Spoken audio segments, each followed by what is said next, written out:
Welcome to the lecture 21 of Power BI. I am Hajra Hashmi.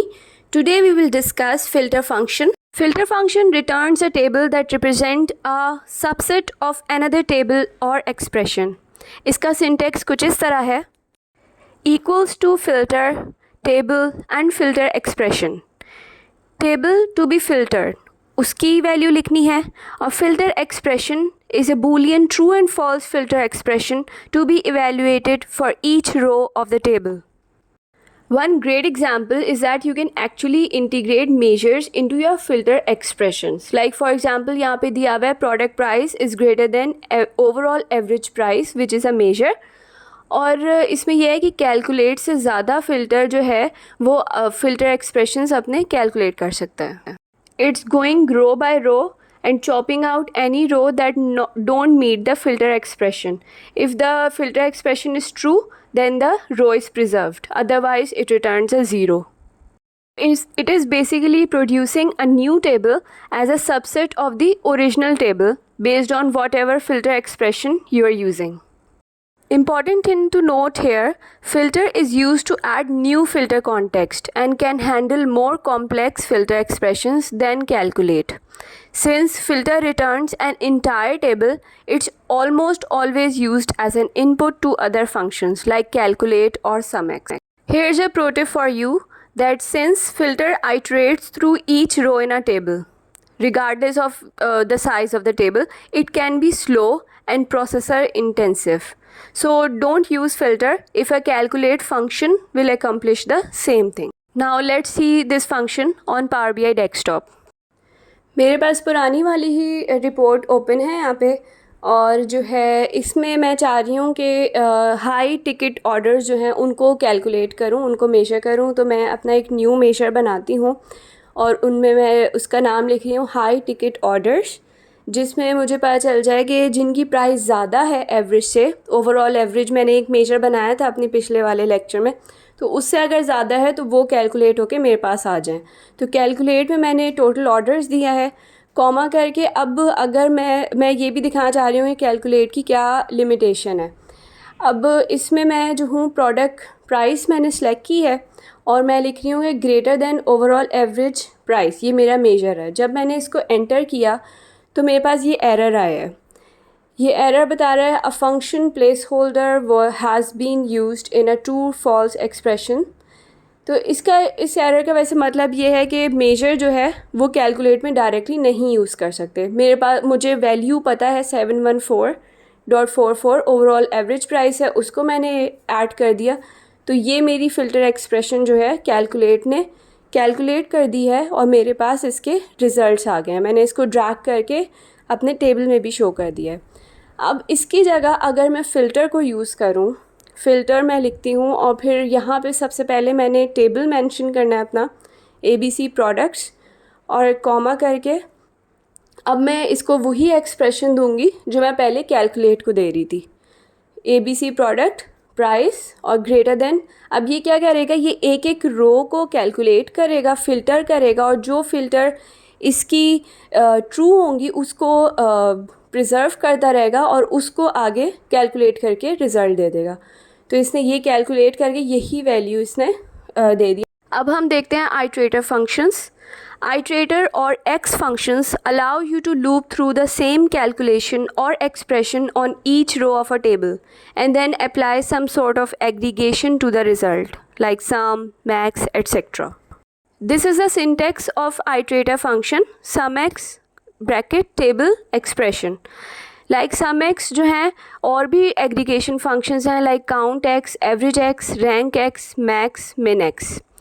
जो table है, table in which the expression will be evaluated. For example कोई भी table, उसका name यहाँ पे mention करना है. एक्सप्रेशन जो है, expression to be evaluated for each row of a given table. Here is a pro tip for you.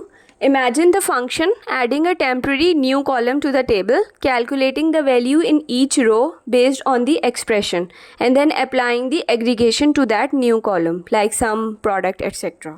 Let's have a look of iterator function SumX on Power BI desktop. ये मेरे पास पुरानी ही मैंने report open कर ली है. इसमें मैं new major add कर रही हूँ और इसका नाम जो है वो मैं रख रही हूँ टोटल रेवेन्यू। मैं टोटल रेवेन्यू कैलकुलेट करूँगी। इसमें जो है सम एक्स का फंक्शन यूज़ करूँगी। सम एक्स जो है वो करेगा कि रो बाय रो कैलकुलेट करेगा। तो सम एक्स में सबसे पहले जो है वो टेबल मेंशन करते हैं। टेबल मेरे पास सेल्स का टेबल है जिसको मैंने कैलकुलेट करना है, उसके टोटल रेवेन्यू मालूम करना है। उसके बाद जो है नेक्स्ट मेरे पास आएगा एक्सप्रेशन। तो मेरे पास जो है ऑलरेडी एक ऑर्डर क्वांटिटी मेरे पास एक एट्रीब्यूट है सेल्स में। इसको मैं मल्टीप्लाई करूँगी रिटेल प्राइस से। अब रिटेल प्राइस मेरे पास प्रोडक्ट के टेबल में है, तो यहाँ पे मैं रिलेटेड का फंक्शन यूज़ करूँगी।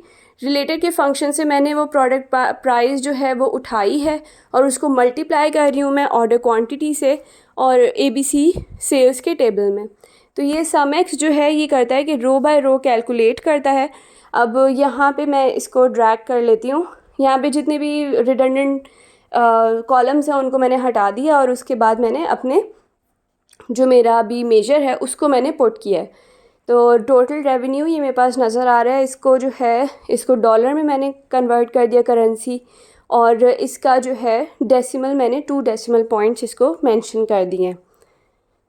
अब थोड़ा सा ये फार्मूला देख लें किस तरह से फार्मूला वर्क कर रहा है। फार्मूला ऐसे वर्क कर रहा है कि सम एक्स जो है वो रो बाय रो कैलकुलेट कर रहा है। रो बाय रो देख रहा है टेबल ABC सेल्स को, और उसमें जो है वो प्रोडक्ट प्राइस और ऑर्डर क्वांटिटी को मल्टीप्लाई कर रहा है।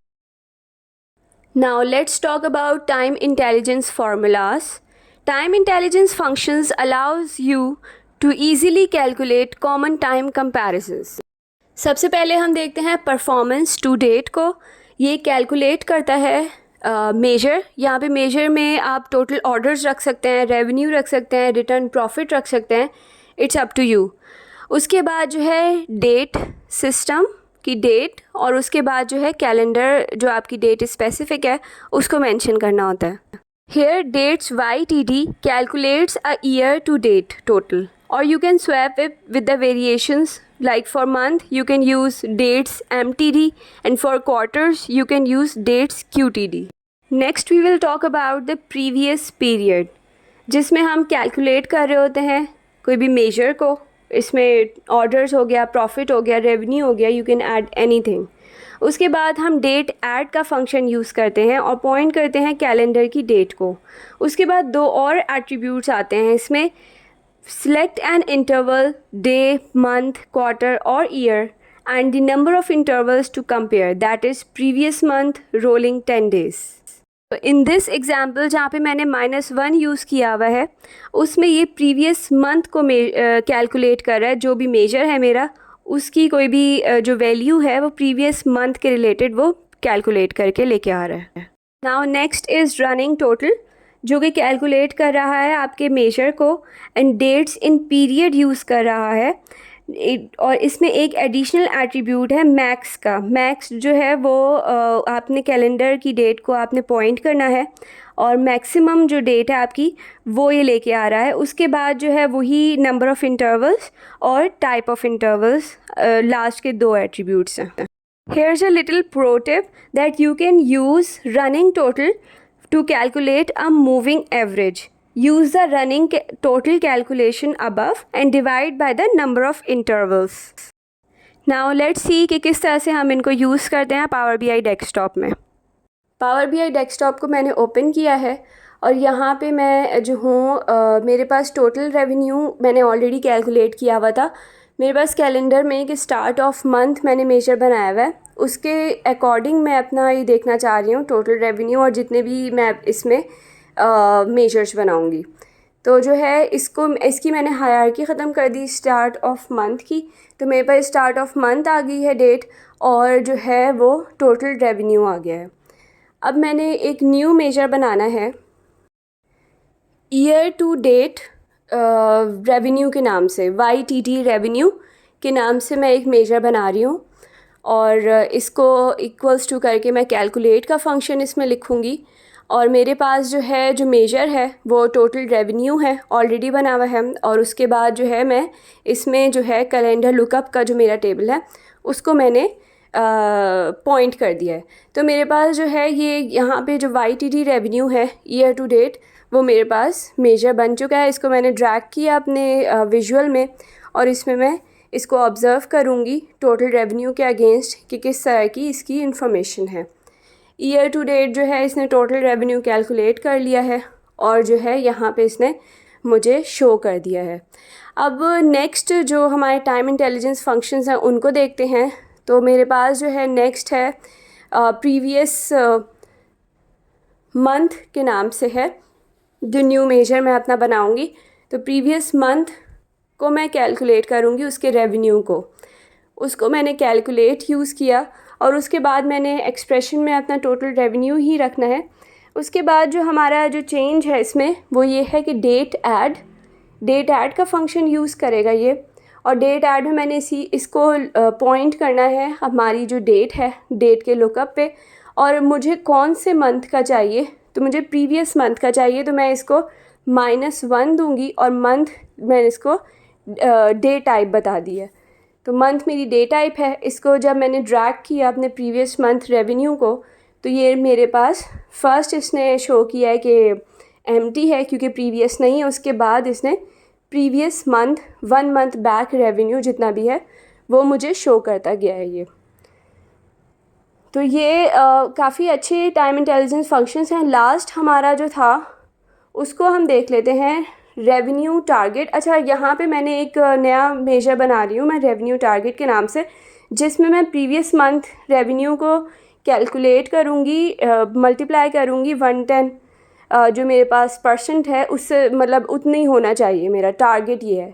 तो अगर मैं इसको ड्रैग करूँ तो ये मेरे लिए बड़ा अच्छा एक विजुअल है कि मैं इसमें अपना प्रीवियस मंथ रेवेन्यू अब तक का कैलकुलेट कर चुकी हूँ और मेरे पास जो टारगेट है वो भी शो हो रहा है साथ साथ। मतलब मेरे पास होना चाहिए 6 समथिंग होना चाहिए, जबकि मैंने अचीव कर लिया है 5 समथिंग को अचीव कर लिया है। लास्ट जो था उसको हम देख लेते हैं टाइम इंटेलिजेंस फंक्शन को। तो मेरे पास जो मेजर है वो 10 डे रोलिंग रेवेन्यू के नाम से मैंने इसको बनाया है और कैलकुलेट कर रही हूँ मैं टोटल रेवेन्यू, मैं इसमें ऐड कर रही हूँ टोटल रेवेन्यू, मैं इसमें मेजर ऐड कर रही हूँ। और उसके बाद हमारे पास 2 फंक्शंस और भी आएंगे, डेट्स इन पीरियड, और उसमें मैंने डेट को पॉइंट कर दिया है। इसको ड्रॉप डाउन करके मैं अपनी डेक्स सही तरीके से दिखा सकती हूँ। और मेरे पास एक मैक्स का फंक्शन है जो कि डेट की जितनी मैक्सिमम डेट है उसको ये उठाएगा। उसको मैंने क्लोज़ किया और फिर -10 क्योंकि 10 डे रोलिंग रेवेन्यू मैंने देखना है और इसके बाद मैंने डे का टाइप दे दिया है।